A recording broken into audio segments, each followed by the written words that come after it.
Story zone, তোমার অনুভূতিদের খুঁজে নাও এখানেই।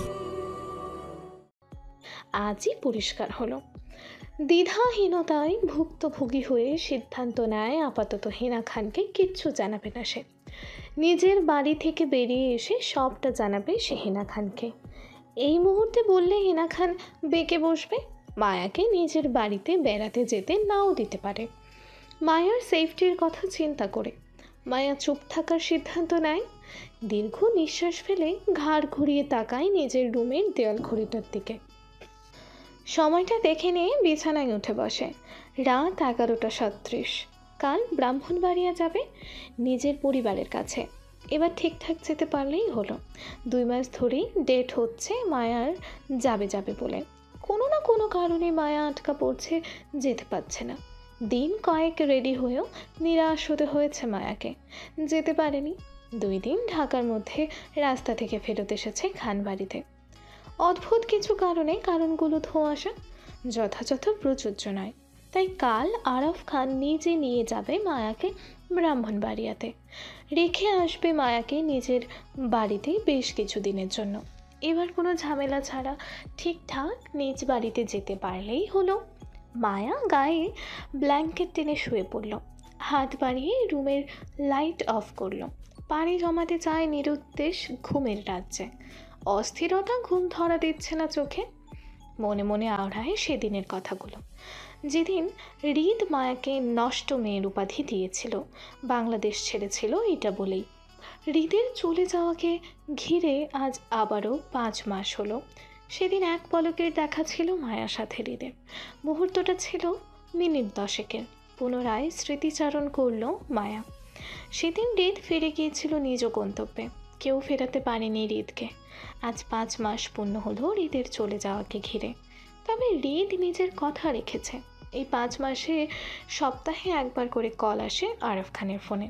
কথা হয় নিজেদের মাঝে, এটা নিয়ে ভীষণ খুশি হিনা খান। হৃদ আজকাল নিজের অবস্থান জানায়, সেটাই অনেক। মায়ার পরীক্ষা শেষ আজ 2.5 মাস হলো। পরীক্ষার পূর্বে 1 মাস ছিল যেদিন হৃদ বাংলাদেশে ছিল। পরীক্ষা চলল 1.5 মাস, সব মিলিয়ে 5 মাস। মায়া ধীরে ধীরে হৃদের স্বভাব সম্পর্কে অবগত হচ্ছে। মায়া এতটা শিওর যে আর যাই হোক মায়ার খারাপ হৃদ ভাইয়াটা কখনোই তার অদৃশ্য মানবটা হতে পারে না, কখনোই না। যে নিজের পরিবারের একটা খবর নিতে মাসের পর মাস কাটিয়ে দেয়, সেই খারাপ চরিত্রের ব্যক্তি কখনো মায়ার অদ্ভুত মানুষটি হতে পারে না। তাহলে কে হতে পারে? মায়া চোখ বন্ধ করেই ভাবে। গভীর হয় সেই চিন্তা। বন্ধ চোখের পাতায় কিছু একটা ভেবে হিসাব মেলাতেই চট করে ধরফরিয়ে উঠে বসে উত্তেজনায় মায়া। অস্পষ্ট স্বরে আনমনে বলে ওঠে, আয়ন ভাই। মায়া চমকায়, তরতর করে কেঁপে ওঠে শরীরময়। হ্যাঁ, আয়ন ভাইয়াও তো হতে পারে তার অদৃশ্য মানবটা। কেন হতে পারে না? অবশ্যই হতে পারে। হয়তো মায়ার আয়ন ভাইয়াই এতদিন ধরে এসব করছিল মায়ার জন্য, সে বুঝতে পারেনি বিষয়গুলো। কিন্তু কেন করছিল এমনটা মায়ার আয়ন ভাইয়া? কি চায় তার?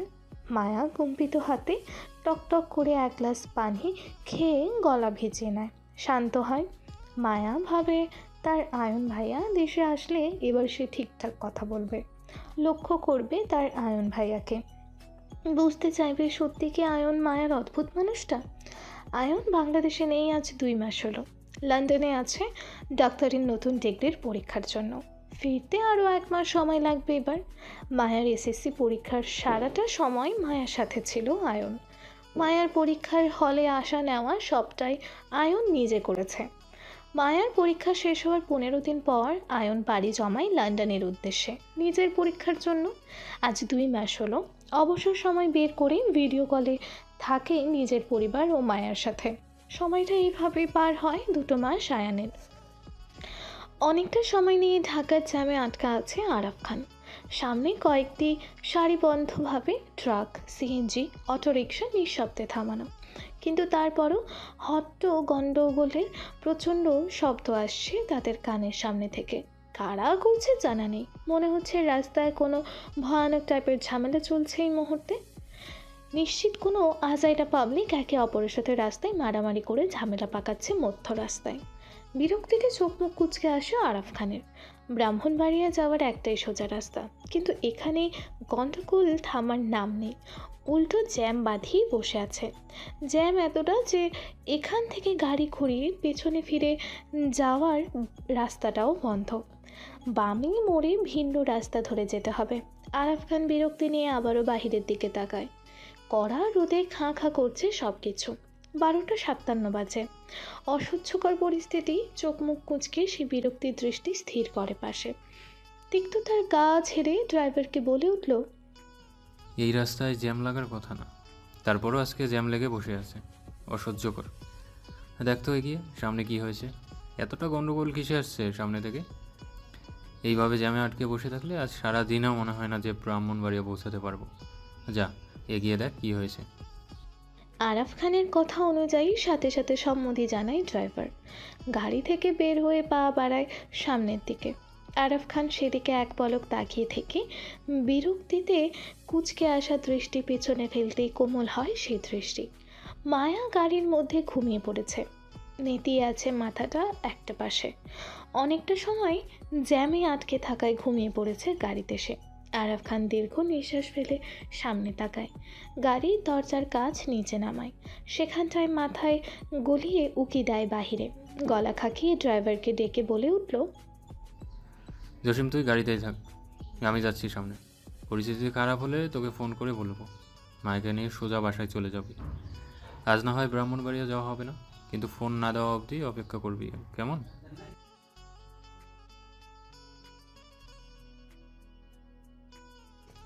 তিনি ঘাড় ঘুরিয়ে ঘুমন্ত মায়ার মুখ আরও একবার দেখে নেয়। ড্রাইভার গাড়িতে বসতেই তিনি বের হয় সামনে যাওয়ার উদ্দেশ্যে। খানিকটা সময় নিয়ে ড্রাইভার গাড়িতে বসে থাকলেও আরাফ খানের কোনো ফোন আসেনি। পরিস্থিতি বুঝতে না পেরে ঘাড় ঘুরিয়ে তাকায় পেছনে। মায়াকে ঘুমন্ত অবস্থায় দেখে সেও বের হয়ে যায় আরাফ খানকে খুঁজতে। অজ্ঞাত মায়া গাড়িতে একা রয়ে যায়। বিকট শব্দ কানে আসতেই ঘুম থেকে ধরফরিয়ে উঠে বসে মায়া। উত্তেজনায় বুক ধরফর করছে, মৃদু কাঁপছে শরীরময়। ঘুমের তাড়নায় এক মুহূর্তের জন্য ভুলে গেছে নিজের অবস্থানের কথা। কোথায় আছে মনে করতে পারছে না। হঠাৎ করে কিসের শব্দ কানে আসলো সেটার উৎস খোঁজার আগেই আবারও একই শব্দের ভয়ে লাফিয়ে উঠল মায়া। সাথে সাথে মুখের ওপর পড়ল কাচের ক্ষুদ্র ক্ষুদ্র কণা। মুহূর্তেই মুখের ওপর আড়াআড়িভাবে হাত রেখে ঝুঁকে গেল বামে, নিজেকে সেফ রাখার চেষ্টায়। কিছু লোক গাড়িতে হকি স্টিক দিয়ে লাগাতার আঘাত করছে ভেঙে ফেলার জন্য। প্রত্যেকের চেহারা হিংস্রতার ছাপ, সেই সাথে হাতে গলায় রক্তের ছোপ ছোপ দাগ। বোঝা যাচ্ছে সন্ত্রাসী হামলা পড়েছে চারপাশে। মায়া ভয়ে আঁতকে ওঠে, বিচলিত হয়ে সাথে সাথে সিট থেকে নিচে বসে পড়ে। নিজে লুকায় সন্ত্রাসীর দৃষ্টি হতে। তর তর করে কেঁপে ওঠে সারা শরীর। এমন ভয়াবহ পরিস্থিতির সাথে মায়া পূর্ব পরিচিত নয়। মুহূর্তেই ঘাম ছুটে যায় কপাল বেয়ে গলায়। ভয়ে নিস্তর হয়ে আসে শরীরময়। কাঁপা কাঁপা হাতে নিজের মুখ চেপে ধরে শব্দ করা থেকে সন্ত্রাসীর হাতে পড়লে রক্ষা নেই, নির্ঘাত কিছু একটা করে বসবে তারা। প্রাণ যাওয়াটা নিশ্চিত। গাড়িতেও কেউ নেই। মায়া মুখ চেপে নিজের কান্না আটকায়। সন্ত্রাসীরা গাড়িতে কেউ নেই ভেবে এগিয়ে যায় সামনের দিকে। আশেপাশে শব্দ হতে না দেখে উত্তেজনায় মায়া চট করে গাড়ির দরজা ঠেলে বের হয় রাস্তায়। আতঙ্কিত চোখ দুটো বলে চারপাশে। প্রত্যেকটা গাড়ি ভাঙচুর অবস্থায় রাস্তায় পড়া। কিছু গাড়িতে আগুন জ্বলছে দাও দাও করে। জায়গায় জায়গায় এলোমেলোভাবে গাড়ির টায়ারও পুড়ছে। ভয়াবহ অবস্থা চারপাশের। সাধারণ লোকজন অনেকেই আহত অবস্থায় রাস্তায় পড়ে আছে।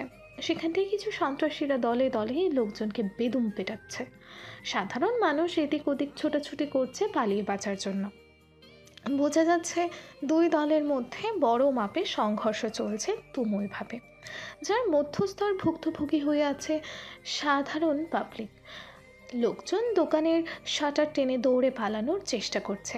মায়া পাথর মূর্তির ন্যায় দৃষ্টি আওড়ায়। এই মুহূর্তে কী করবে কিছুই বোধগম্য নয়। আশেপাশে কারো কাছে আশ্রয় নেবে এমনটাও নয়। সবাই নিজের প্রাণ রক্ষাতে ছুটছে। আশ্রয় দেওয়ার মতো কেউ নেই। সেই সাথে পরিচিত মানুষগুলো নেই মায়ার পাশে। আরাফ খান, ড্রাইভার কেউ নেই। মায়া পাথর মূর্তির ন্যায় ঠাই জায়গায় দাঁড়িয়ে থাকে। কান্না পাচ্ছে না, শুধু ভয়াবহ পরিস্থিতিটাতে নিজের মাথাটা কাজ করছে না। মায়াকে দাঁড়িয়ে থাকতে দেখে রাস্তার অপর পাশ থেকে চেঁচিয়ে উঠল আধ বয়সী এক লোক।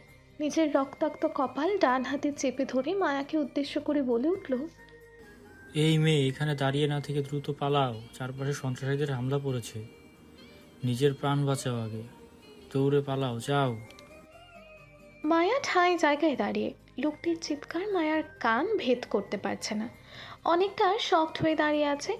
ফেলে যাওয়া সন্ত্রাসীরা লোকটির চিৎকারের পেছনে ঘুরে তাকায়, দেখতে পায় মায়াকে। সাথে সাথে চিৎকার করে জানান দেয় নিজের উপস্থিতিটাকে। পাশের জনকে বলে ওঠে, শালা এই মাইয়া মানুষ কই আসিল এতক্ষণ?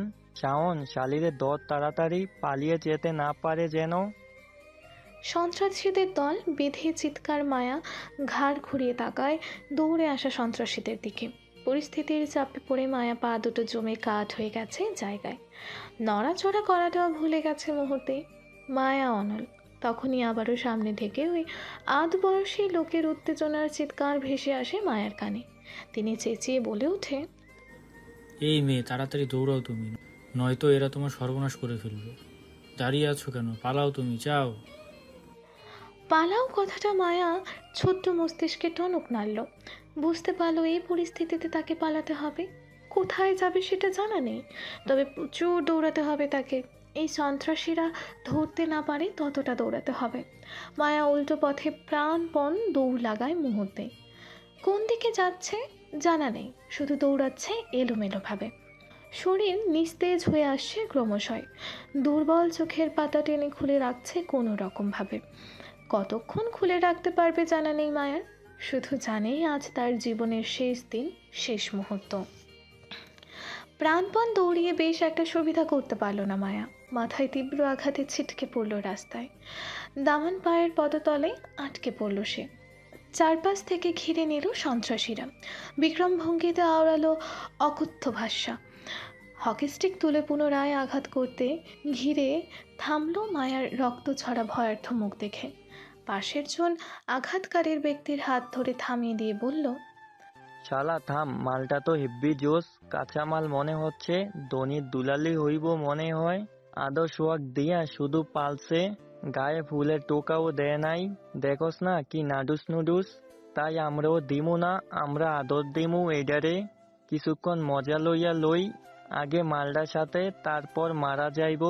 শালা গায়ের নাডুস নুডুস বাপ দেইখা শরীরে কাটা দিতেছে আমার। এই মাইয়াডারে চিপাই নিয়ে চল, গায়ের জ্বালা মিটাই। শাওন, তোল মালডারে। কথাগুলো বলে বিচ্ছিরি ভঙ্গিতে হাসলো 5 সদস্যের ছেলেগুলো।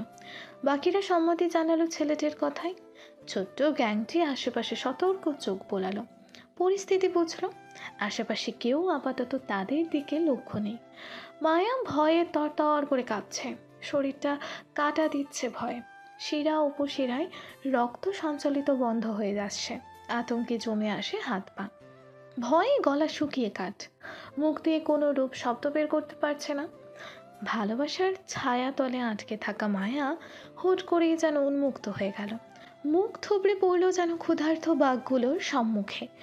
ছিঁড়ে খুঁড়ে খাওয়াটা নিশ্চিত। মায়া আটকে আসা গলায় চিৎকার করতে চায়, কিন্তু করতে পারল না বিন্দু মাত্র। কপাল বেয়ে বইতে লাগলো রক্ত আর ঘাম একসঙ্গে মিশ্রিত তরল। 5 ছেলের লোভনীয় দৃষ্টি পড়ল মায়ার শরীর জুড়ে। শাওন ছেলেটি এগিয়ে এসে মায়ার হাত চেপে ধরে টানতে লাগলো। সেই সাথে মুখে বলে উঠল সতর্কবার্তা, মাইয়াডারে নিয়া যাবো কই সজল? চারপাশে তো অফিসারদের লোকজন আছে, সতর্ক না থাকলে আমাদের উপর হামলা পড়বে যে কোনো সময়। তাই সবাই একসঙ্গে মাইয়াটার সাথে যাওন যাইতো না, একে একে যাইতে হইব এই মাইয়ার লগে বাসরে। সমস্যা নাই, পাখি যখন পাইছি জ্বালা মিটানো যাইব একে একে। আগে মালডারে কোনো গাড়িতে ঢুকা, পরে একজন একজন কইরা কাম সারমুনে। বাকিরা বাইরে দাঁড়াইয়া পাহারা দিবি। এখন চল তাড়াতাড়ি। কথা শেষে আরও একজন এগিয়ে এসে মায়ার হাত টেনে ধরল। ধস্তাধস্তি করে টানতে লাগলো মায়াকে। মায়া গলা ফাটায়, ভয়ে চিৎকার করে ডাকলো আরফ খানকে। নিজেকে বাঁচাতে চায়, কিন্তু নিরুপায়। আশেপাশে মায়াকে সাহায্য করার মতন কেউ নেই। সবাই নিজের প্রাণ বাঁচাতে ব্যস্ত। এদিক ওদিক ছুটে পালাচ্ছে সন্ত্রাসীর আওতাধীন থেকে। মায়ার চিৎকারে রাগান্বিত হয় সন্ত্রাসী দল। হ্যালো ডিয়ার লিসেনার্স, আপনারা শুনছেন স্টোরিজ অন প্রেজেন্স ধারাবাহিক পর্ব গল্প। আমাদের সামগ্রিক প্রচেষ্টাকে উৎসাহিত করতে লাইক অ্যান্ড কমেন্ট করতে ভুলবেন না। Thank you. ক্ষিপ্ত ভঙ্গিতে মায়ার ওড়না টেনে মুখ বাঁধতে চায়। মায়ার ওড়নায় হাত দিয়ে টেনে ধরতে মুহূর্তেই কেউ ঝাঁপিয়ে পড়ল সন্ত্রাসীদের ওপর। রাস্তায় উল্টে মুখ থুবড়ে পড়ল 5 সদস্যের ছোট্ট সন্ত্রাসীর গ্যাং নিয়ে। মায়াও পড়ে তাদের পাশে। হঠাৎ আক্রমণে প্রস্তুত ছিল না তারা। আকস্মিক ঘটনায় কেউ বুঝতে পারেনি কি হলো তাদের সাথে। চোখ খুলে তাকাতে ততক্ষণে মায়াকে টেনে তুলল ড্রাইভার জসিম। দ্রুততার সঙ্গে মায়াকে নিয়ে দৌড় লাগালো সামনে। আরফ খানকে খুঁজে না পেয়ে ফিরে আসতে গিয়ে আটকা পড়েছিল জসিম। ততক্ষণে চারপাশে সন্ত্রাসীদের হামলা পড়ে গিয়েছিল। কৌশলে নিজেকে বাঁচিয়ে মায়াকে খুঁজতে গিয়ে দেখলো মায়া সন্ত্রাসীদের কবলে। তাই কোনো কিছু চিন্তা না করেই ঝাঁপিয়ে পড়ল তাদের ওপর। ছিটকে পড়ল সবাই। সন্ত্রাসীরা চোখ ঘুরিয়ে সেদিকে তাকাতেই মায়াকে নিয়ে অনেকটা পথ এগিয়ে যায় জসিম। উদ্দেশ্য যে করেই হোক মায়াকে বাঁচাতে হবে এই সন্ত্রাসীদের হাত থেকে। কিছুতেই হারিয়ে যেতে দিবে না মায়াকে। নিজের মেয়ের মতো মায়াকে কখনোই আকলে ঝরে যেতে দেবে না হিংস্র পশুদের হাতে। উত্তেজনায় চোখ ঘুরিয়ে জসিমকে দেখে মুহূর্তে প্রাণ ফিরে পায় মায়া। আশ্বস্ত হয় নিজের পাশে পরিচিত মুখ দেখে। উত্তেজনায় কিছু বলতে চায় জসিমকে, কিন্তু নিজের কম্পিত স্বরে কিছু বলার আগেই থামিয়ে দেয় জসিম। দৌড়াতে দৌড়াতে বলে, আপামনি আগে দৌড়ান, আপনাকে বাঁচাতে হবে, কথা পরে শোনা যাবে। সন্ত্রাসীরা আমাদের পেছনেই আসছে। পা চালিয়ে দৌড়ায় জসিমের সাথে মায়া। ভয় উত্তেজনায় বুক কাঁপছে অনবরত। গায়ের পিঙ্ক চুড়িদার জামাটা ঘেমে জব জব হয়ে লেপ্টে আছে শরীরে। মায়ার মাথার পেছনে আঘাত করায় ঘাড় বেয়ে রক্ত করাচ্ছে পিঠের ওপর। কপাল কেটে গেছে রাস্তায় মুখ থুবড়ে পড়ায়। চোখে মুখে বিধ্বস্ত নাজেহাল অবস্থা। তারপরও প্রাণপণ দৌড়াচ্ছে জসিমের সাথে, কিন্তু তাতেও কপাল সহায় হলো না মায়ার। সন্ত্রাসীদের হাতের হকি স্টিক ছুঁড়ে মারায় রাস্তায় উল্টে পড়ল জসিম। মায়াও কিছুটা হোঁচট খায়, তবে পড়ল না, সামলে নেয় পড়ে যেতে যেতে। মায়া থেমে যেতে চায়, কিন্তু ততক্ষণে জসিম চেঁচিয়ে নিষেধ করলো মায়াকে। বলে উঠল, থামবেন না আপামনি, দৌড়ান আপনি। আমার কিছু হবে না, ওরা আমাকে নয় আপনাকে ক্ষতি করতে চায়। প্লিজ আল্লাহর ওয়াস্তে আপনি দৌড়ে যান। সামনে মানুষজন আছে, কেউ না কেউ আপনাকে ঠিকই বাঁচাবে এদের হাত থেকে। আমি ততক্ষণে এদের যতটুকু পারি আটকিয়ে রাখার চেষ্টা করছি, কিন্তু বেশিক্ষণ পারবো না। প্লিজ আপামনি চান আপনি। সামনে বড় স্যারকে পাইলেও পাইতে পারেন, সেদিকটায় হয়তো আছেন তিনি। চান আপনি আপামনি। মায়া অস্পষ্ট স্বরে বলতে চায়, চাচা আপনি আল্লাহর ওয়াস্তে দৌড়ান আপামনি, এরা চলে আসছে। আমি বেশিক্ষণ আটকে রাখতে পারবো না, প্লিজ যান। মায়া দৌড় লাগায় সামনে। ততক্ষণে জসিমকে ঘিরে ধরে সন্ত্রাসীরা পরপর আঘাত বসায় শরীরে। জসিম ক্ষত বিক্ষত হয়েও আটকাতে চায় তাদের, কিন্তু শেষ পর্যন্ত পেরে উঠল না কারো সাথে। অল্প কিছু সময় আটকে রাখলেও বড় মুহূর্তে হার মানতে হয় তাদের হাতে। ছেলেগুলো জসিমকে ক্ষত বিক্ষত করে দৌড় লাগায় মায়ার পেছনে। ততক্ষণে মায়া অনেকটা পথ এগিয়ে যায় দৌড়ে, কিন্তু বিপত্তি ঘটে সামনের ভয়াবহ পরিস্থিতি দেখে। নেতিয়ে আসে মায়ার নেতিয়ে যাওয়ার শরীর। এলোমেলো দৌড়াতে দৌড়াতে মূল হামলার স্পটে পৌঁছে যায় মায়া। এবার চারপাশে মারামারি কাটাকাটি চলছে দক্ষ হাতে। চারিদিকে থেকে চিৎকার, হুঙ্কার, রক্তারক্তি অবস্থা। মায়ার গা গোলায়। অবশিষ্ট শক্তিটাও নেতিয়ে আসে নিজের মাঝে। শরীর তরতর বেগে কাঁপছে, দুর্বল হয়ে আসছে চোখের পাতা। পা দুটো থেমে যায় আপনা আপনি, স্থির হয় জায়গায়। চোখে ভাসে পরিচিত এক মুখের ভয়ানক হিংস্রতা। দৃষ্টি স্থির হয় সেদিকে। পরিচিত মুখটিকে দক্ষ হাতে ছুরি চালাতে দেখে একের পর এক দেখল মানুষকে সবজি কাটার ন্যায় আহত করে রাস্তায় ফেলতে। সেই পরিচিত মুখটির শরীরে অসংখ্য রক্তের ছিটার দাগ। অ্যাশ কালারের শার্টটিতে রক্তে ভিজে কালো হয়ে আছে। স্তব্ধ নির্বাক মায়া ঠাঁই দাঁড়িয়ে থাকে জায়গায় পাথর মূর্তির ন্যায়। আজকের এই পরিস্থিতিটা মায়ার মাথায় ব্যাপকভাবে আঘাতখানি করেছে। যে কোনো সময় জ্ঞান হারানোর উপক্রম। দুর্বল শরীরে কোনো রকম চোখ টেনে খোলা রাখার প্রয়াস চালালো সে। অস্পষ্ট সুরে ডাকলো সেই পরিচিত মানুষটিকে। বলে উঠল, মিস্টার ভিলেন। হৃদ দক্ষ হাতে ছুরি চালাতে ব্যস্ত। মায়ার অস্পষ্ট স্বরে ডাকটা যেন কানে কম্পন তুলল তার। ছুরি চালানোর মধ্যে দিয়েই বেখেয়ালি চোখে পড়ে পাশে। সাথে সাথে চমকে উঠল মায়াকে এখানে দেখে। শরীর কাঁটা দিয়ে উঠল মায়ার বিধ্বস্ত চেহারা দেখে। হৃদ বেখেয়ালি হতে সামনের মানুষ আঘাত করলো হৃদের বাহুতে। তীব্র আঘাতে খানিকটা ছিটকে ঝুঁকে পড়ল সামনে। তারপরও হৃদ অনল, সামনে ঝুঁকেও মাথা তুলে তাকায় মায়ার বিধ্বস্ত চেহারার দিকে। মায়ার শরীরে রক্তের দাগ, কপাল গালাতেও রক্তের ছাপ। হৃদকে বেখেয়ালি দেখে আবারও আঘাত বসাতে চায় সামনের শত্রুপক্ষের মানুষটা। হৃদ মায়াকে এই মুহূর্তে এখানে মোটেও আশা করেনি। অপ্রত্যাশিত মায়া, এই মেয়ে এখানে কেন? কি হয়েছে এই মেয়ের সাথে? রক্ত? কেউ আঘাত করেছে এই মেয়েকে? হৃদ শক্ত হয়ে আসে। মায়ার বিধ্বস্ত চেহারার দিকে তাকাতে হৃদের রাগের মাত্রা তরতর করে বেড়ে ওঠে কয়েক গুণ। বুঝতে পারে মায়ার সাথে কিছু একটা হয়েছে। মায়াকে দেখে হৃদের থমকে থাকা ফেসটা হিংস্রতায় আরও হিংস্র হয়ে ওঠে মুহূর্তেই। রাগে শক্ত করে চেপে ধরে হাতে থাকা ছুরিটাকে। দৃষ্টি মায়াতে স্থির। সামনের মানুষটা আঘাত করতে আসার আগে দক্ষ হাতে ছুরিটি বসায় তার ঘাড়ে। ছিটকে লুটিয়ে পড়ল লোকটি। রক্তে রঞ্জিত হলো রাস্তা। মায়া এক দৃষ্টিতে তাকিয়ে থাকলো সেদিকে। হৃদের হিংস্র দৃষ্টি তখনও মায়াতে স্থির। দুজনের দৃষ্টি বিলাপের মধ্যে দিয়ে ততক্ষণে হাজির হয় ছেলেগুলো। মায়াকে ঘিরে দাঁড়াতে বুঝতে পারে হৃদ আসলে কাহিনী কি। হৃদ কপাল কুঁচকে 5 জন ছেলেকে দেখে নেয়। তার হিংস্র চেহারাটা যেন মুহূর্তেই কোমল ও স্বাভাবিক হয়ে আসে ছেলেগুলোর আগমন দেখে। তাই নিজের অলসতা ছেড়ে সাথে সাথে লাফিয়ে উঠে বসে গাড়ির টিকিতে পা ঝুলিয়ে। মনোযোগ দেয় সামনে, যেন সে কোনো সিনেমার দৃশ্য উপভোগ করতে বসেছে আরাম করে। সন্ত্রাসীদের চোখে তখনও হৃদকে পড়ল না। মায়াকে একা দাঁড়িয়ে থাকতে দেখে মুহূর্তেই হাত টেনে ধরল একজন। ততক্ষণে পাশ থেকে সজল রাগী স্বরে বলে উঠল, শালি আমাদের না দৌড়ালে এতক্ষণে বাসরটাও হয়ে যেত সবার। মার খাওয়ার পরও তেজ কমলো না শালের। ইচ্ছে তো করছে এখানে মেরে পুঁতে ফেলতে, কিন্তু তাও পারছি না। আগে বাসর করব, তারপরও শালিরে মেরে মাটি চাপা দিব। এই চল শালিরে নিয়া। অনুভূতিহীন মায়া তখনও ঠায় শক্ত হয়ে জায়গায় দাঁড়িয়ে থাকলো।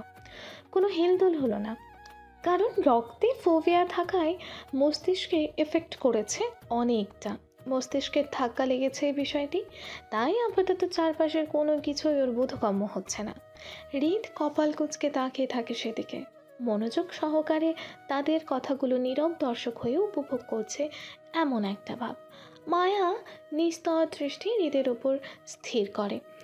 মায়ার হেলদোল না দেখে পাশ থেকে অন্য একজন ছেলে শুধালো, ভয়ার্থ গলায় বলে উঠল, বাসর করার কথা পরে চিন্তা করিস সজল, পরিস্থিতি ভালো না। আমরা অন্য এরিয়াতে চলে আসছি, যে কোনো সময় বিপদ হতে পারে। চল কেটে পড়ি, মেয়েটাকে পরে দেখা যাবে, চল আগে। ছেলেটির কথায় ক্ষিপ্ত হলো সজল। রাগান্বিত কণ্ঠে পলাশকে শাসিয়ে বলল, বিপদ হলে হবে, শরীরের জ্বালা মেটাতে না পারলেও এই মেয়েকে ছেড়ে যাব না। এই মেয়ের জন্য এতটা পথ দৌড়াতে হয়েছে আমাদের, বিপদেও পড়তে হয়েছে। তাই আগে একে মেরেই তারপর যাব এখান থেকে। ছুরিটা বের কর তাড়াতাড়ি। হৃদ তখনও স্বাভাবিক অবস্থায় বিষয়গুলো পর্যবেক্ষণ করছে কপাল কুঁচকে, যেন কোনো মজার সিন চলছে এই মুহূর্তে তার সামনে। সেটা সে মনোযোগ সহকারে উপভোগ করছে। কোনো হেলদোল নেই। পাশ থেকে একজন সজল নামক ছেলেটির হাতে ছুরিটি তুলে দিতে গিয়ে তরতর করে কেঁপে ওঠে হৃদের উপস্থিতি দেখে। কম্পিত হাতে ছুরিটি তুলে দিতে গিয়ে ঠাস করে পড়ে যায় রাস্তায়। সজল বিরক্ত চোখে পলাশকে দেখে ঝুঁকে সঙ্গে সঙ্গে ছুরিটি হাতে তুলে নিল সে। চোখ তুলে নিজের পাশের ছেলেগুলোর দিকে তাকাতেই দেখল প্রত্যেকের ভয়ার্থ দৃষ্টি, ঘামে ধরধর অবস্থা। তাদের দৃষ্টি অনুসরণ করে সামনে তাকাতেই চোখে পড়ল হৃদের উপস্থিতিটা। সাথে সাথে ভয়ে সিটিয়ে যায় সে নিজেও। ততক্ষণে হৃদ নির্ভীক ভঙ্গিতে বলে উঠল, মারবি মার, মেরে ফেলে নারীকে। এই নারীর বেঁচে থাকার কোনো দরকার নাই। এই নারী আমার কথা শোনে না, শুধু জানে অবাধ্য হতে। আমার অবাধ্য হতে হতে আজকে এখান অবধি পৌঁছে গেছে। নিজের হাল বেহাল বানিয়ে ফেলেছে অলরেডি। তুই জানিস এই নারীকে এখানে বিধ্বস্ত অবস্থায় দেখে আমার অবস্থাটা কেমন হয়েছে? হ্যাঁ, তুই জানবি কিভাবে? আমি তো বলিনি তোকে। দেখ, তাকিয়ে দেখ এই নারীর চেহারার দিকে, এক্ষুনি বেহুশ হয়ে পড়বে। তুই বল, আমি এই নারীকে নিয়ে কি করবো? এই মেয়ে আমার কথা শুনে না। না না, আমি আর পারছি না। তুই এই নারীকে মেরে দে, যা, শেষ করে কাহিনী। রোজ রোজ প্যারা আর ভাল লাগছে না। এই যা, মেরে ফেল। হৃদির এমন খাপছাড়া কথায় মুহূর্তে শুকনো ঢোক গেলে সবাই। তারা এতটা বুঝতে পারছে গ্যাংস্টার হৃদ খানের সাথে এই মেয়ের গভীর কোনো সম্পর্ক রয়েছে। হৃদের অধিকার বোধের কথায় সেটা স্পষ্ট। তারা ভুল জায়গায় হাত বাড়িয়েছে। মৃত্যুটা এবার নিশ্চিত, ঠেকানোর নয়। গায়ে এবার ছেলেদের কাটা দিয়ে ওঠে হৃদের কথায়। কপালের ঘাম ছুটে গলা বেয়ে নিচে পড়ে। কি করবে কারো বোধগম্য হচ্ছে না। পালিয়েও বাঁচতে পারবে না, হৃদ খান ছেড়ে দেবার নয়। পাতাল থেকেও টেনে হিচড়ে বের করবে তাদের। কি করবে এরা? উত্তেজনায় তুঙ্গে সবাই। তখনই হিতাহিত অজ্ঞ হয়ে অপ্রত্যাশিত কাজ করে বসে সজল। হুট করেই নিজের হাতের ছুরিটা চেপে ধরল মায়ার গলায়। এই মুহূর্তে হৃদ থেকে পালিয়ে বাঁচার জন্য একমাত্র পথ হিসাবে মায়াকে অবলম্বন করল। শরীর তখনও তরতর করে কাঁপছে তাদের হৃদের ভয়ে। হৃদ সেদিকে কপাল কুঁচকে তাকিয়ে থাকলো। মায়ার গলায় ছুরি আটকাতে দেখেও ভাবান্তর হলো না তার। উল্টো নিজের হাতের রক্তাক্ত ছুরিটা গাড়ির ডিক্কির ওপর রেখে সেটা মনোযোগ সহকারে ঘোরাতে ঘোরাতে ব্যস্ত। চোখ তুলে সামনে তাকিয়ে আগের ন্যায় খাপছাড়া গলায় বলল হৃদ, এবার ঠিক আছে, নে শুরু কর, মেরে ফেল। এই নারীকে মেরে ফেলাই উচিত। তুই মেরে ফেল এই নারীকে, নয়তো আমি তোকে মেরে ফেলবো। তুই এই অবাধ্য নারীকে মেরে ফেললে আমি বাঁচি। এমনিতেও এই নারীর আমার বহু সমস্যার কারণ।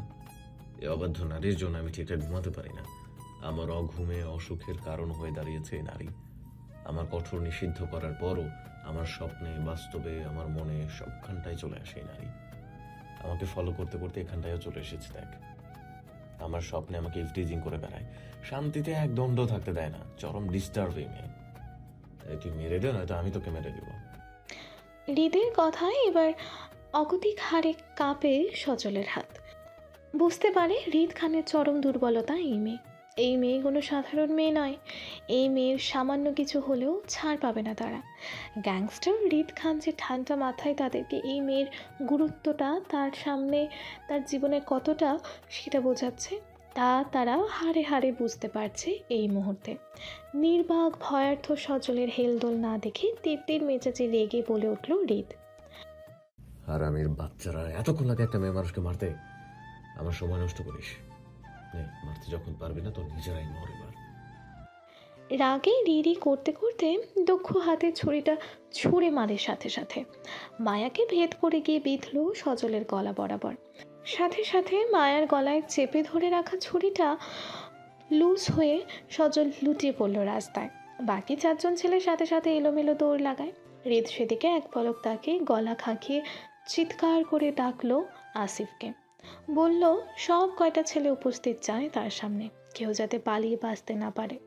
কথাগুলো বলেই আবারও গাড়ির ডিক্কি থেকে লাফিয়ে নামে হৃদ। রাগে তিক্ততা গা ঝেড়ে তিত্তের মেজাজ নিয়ে নিজেই বলে উঠল, শালার হারামের বাচ্চারা এই ক্ষমতা নিয়ে আসে বাসর করতে, তাও আবার হৃদ খানের অবাধ্য নারীকে।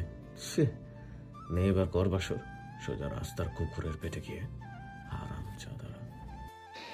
হৃদের আর কোনো কথা কানে আসলো না মায়ার। জোরপূর্বক টেনে খুলে রাখা চোখ জোড়া মুহূর্তেই বন্ধ হয়ে যায় নিজের সামনে লাশ দেখে। পায়ের কাছে গরম তরল তাজা রক্ত দেখে সঙ্গে সঙ্গে মায়াও রাস্তায় লুটিয়ে পড়ল লাশটির পাশে। হৃদ বিরক্তিতে চোখ মুখ কুঁচকে ফেলে। মায়া জ্ঞান হারাবে এমনটা সে আগেই জানতো। অস্বাভাবিক কিছু না, বরং স্বাভাবিক কিছু। কিন্তু তারপরও বিরক্তি নিয়ে নিজেই বলে ওঠে, অবাধ্য নারী, একে তো অবাধ্য, তার উপর আবার রাস্তায় বেহুশ হবে। নিব না আমি মেয়েকে, থাক পরে রাস্তায়। কথাগুলো বলতে না বলতেই সাথে সাথে এসে মায়াকে কোলে তুলে নেয় রাস্তা থেকে। তখনও তার বিরক্তিকর চোখে চোখগুলো মায়ার নেতিয়ে যাওয়া চেহারাটার দিকে। আরও এক পলক দেখে নেয় মায়াকে। এই অবাধ্য নারীকে সে কখনোই কোলে তুলতো না? হ্যালো ডিয়ার লিসেনার্স, আপনারা শুনছেন স্টোরিজ অন প্রেজেন্স ধারাবাহিক পর্ব গল্প। আমাদের সামগ্রিক প্রচেষ্টাকে উৎসাহিত করতে লাইক অ্যান্ড কমেন্ট করতে ভুলবেন না। Thank you.